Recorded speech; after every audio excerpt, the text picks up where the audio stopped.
गांधी जयंती भाषण।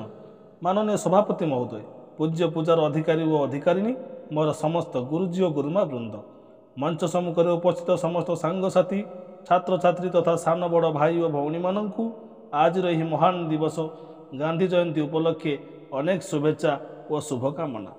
बंधुगण, अतीतर पृष्ठा को अवलोकन कले आज भी आम नेत्र जल प्रभावमान स्रोत परि बही जाए आउ थप थप हो माटी पड़े। से लुचि रही अनेक खुशी अनेक दुख सबू आज आम नजर को आसी जाए। आउ सही परिप्रेक्षी में आज पालित उत्सव गांधी जयंती, आज 155तम जन्म उत्सव।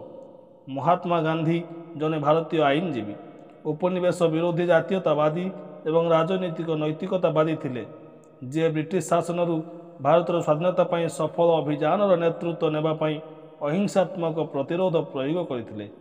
से समग्र विश्व में नागरिक अधिकार एवं स्वाधीनता पर आंदोलन को प्रेरणा देते।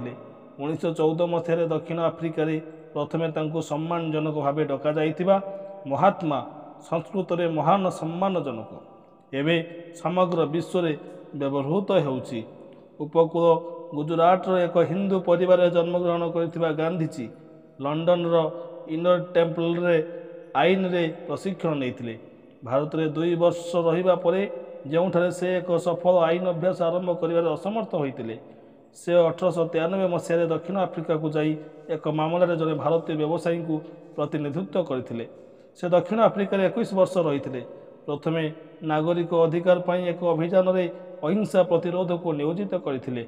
1915 मसीह 45 वर्ष बयस से भारत फेरी आसी एवं खूब शीघ्र अत्यधिक जमी टिकस एवं भेदभाव विरुद्ध प्रतिवाद करने कृषक एवं शहरी श्रमिक मानक संगठित करने आरंभ करते।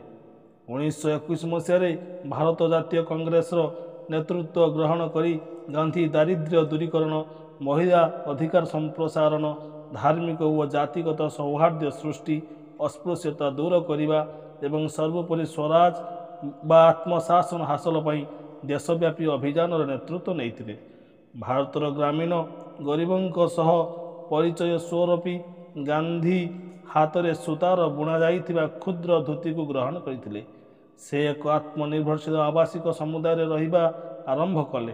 सरल खाद्य खाइबापी वो उभय आत्मसमीक्षा एवं राजनैतिक प्रतिवादर माध्यम भाव में लंबा उपवास करने आरंभ कले।